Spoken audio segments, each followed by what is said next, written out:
Hi, I'm Patrick Markfort from Articulate Nerd. And I'm Dave Ferraro from Comics and More. Please forgive me this week. I have a little bit of a cold, so my voice is a little off this week. But we are looking at the last week of the new 52 books from DC Comics.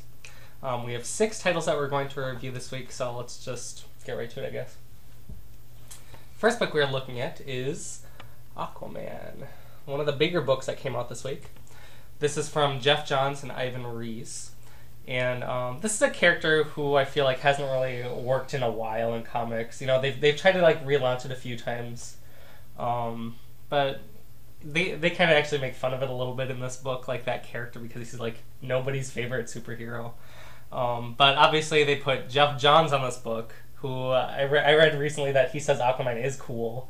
So it's kind of good that Geoff Johns is on this book because he obviously reinvigorated Green Lantern. So this is another character that DC is obviously trying to get their hooks into and kind of lift the status of a little bit. So in this title we get Aquaman kind of like the people in his life are kind of like making fun of him, like the police officers, the people who he kind of like saves on a daily basis. They're just kind of like, you talk to fish, you know what I mean? Right. Even though he claims he doesn't talk to fish. So at the very beginning of this, we get to see him stop a group of bank robbers, and the police kind of make fun of him a little bit. Then he goes off, and the police officers kind of look at one another afterwards, and they're like, so we're going to totally not live this down, but Aquaman saved our butts here. And then he kind of goes into a seafood restaurant, which is kind of ironic. And he kind of like reminisces a little bit about his father, his Earth father, because he's half human, Human father. Yeah, half human, half Atlantean. So his human father used to bring him to this restaurant, and he kind of reminisces a little bit about that and what his life was like before he became the Prince of Atlantis. Right. And there's also this little thing with some creatures that are coming up from like the deep ocean, kind of scary looking creatures that are obviously going to be some big villains that Aquaman is going to be dealing with later on. So the art is very nice on this from Ivan Reis. He has some great designs for the villains in this one.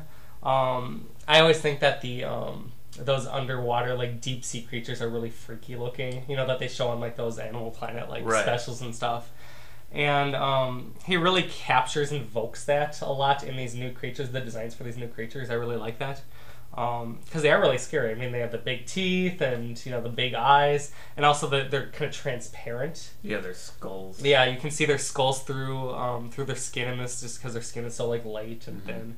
But yeah, they're really creepy, like, just animals that come up, like, from the deep ocean and kind of see humans as food that Aquaman is going to have to deal with. So yeah, I really liked it. I like the creatures that were creepy, especially. The Aquaman stuff was fine. I mean, it was a little much with it. They kind of kept making fun of it. You know what I mean? It was a little, I don't know. It was a little over the top. Maybe it's like okay, we get that he's kind of lame. Let's just seem cool now.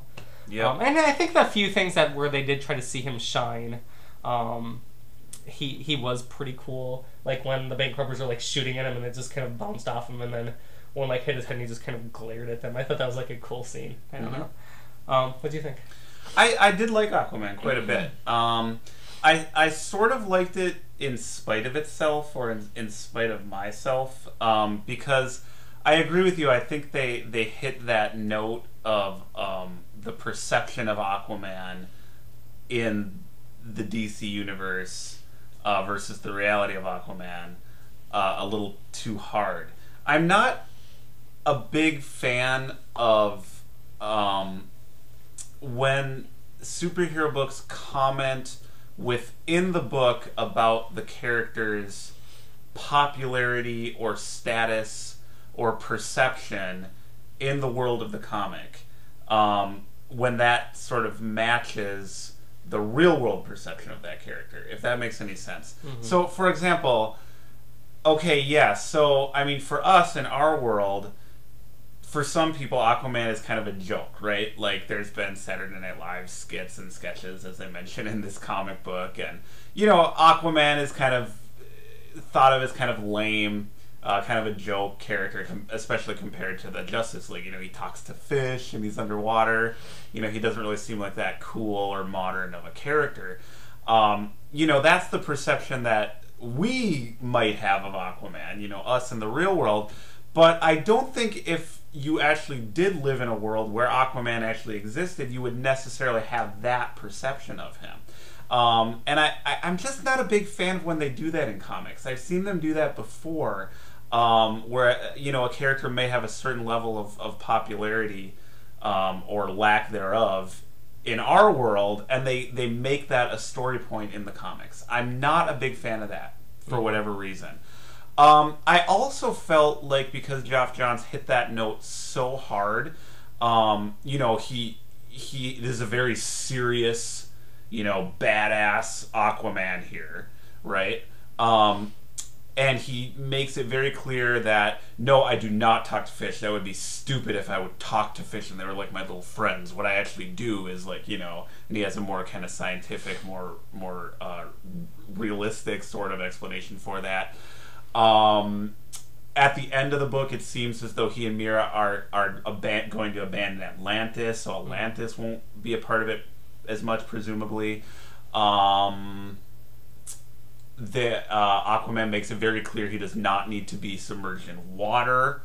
And nothing he really does in this book is anything you would typically associate with Aquaman. Like, we don't see him really underwater. We don't see him communicating with sea life in any way. We don't see him as Atlantis royalty. So it seems like Geoff Johns is really going out of his way to strip those elements away from Aquaman, which kind of said to me, okay, Geoff Johns said he thinks Aquaman is cool, but it seemed to me like he's embarrassed by a lot of these tropes that make Aquaman Aquaman. And that's okay, but he doesn't really seem to be replacing them with anything.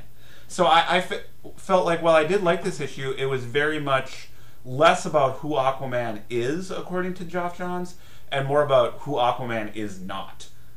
Right? Like, what do we know about Aquaman here? He does not talk to fish. He is not going to be always underwater. He is not going to be the ruler of Atlantis.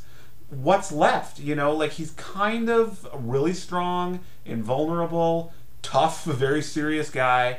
But I don't know that Geoff Johns has yet added a lot to the mythos to make up for these elements that he's stripping away. It seems to me if you're going to write Aquaman, you should embrace kind of all the tropes and mythology of Aquaman and then build upon them in a way that he did with Green Lantern. So intellectually, I was kind of put off by that, but I still enjoyed it. I did like the villains, even though they don't do too much here yet. It was a cool visual. There's a lot of potential there.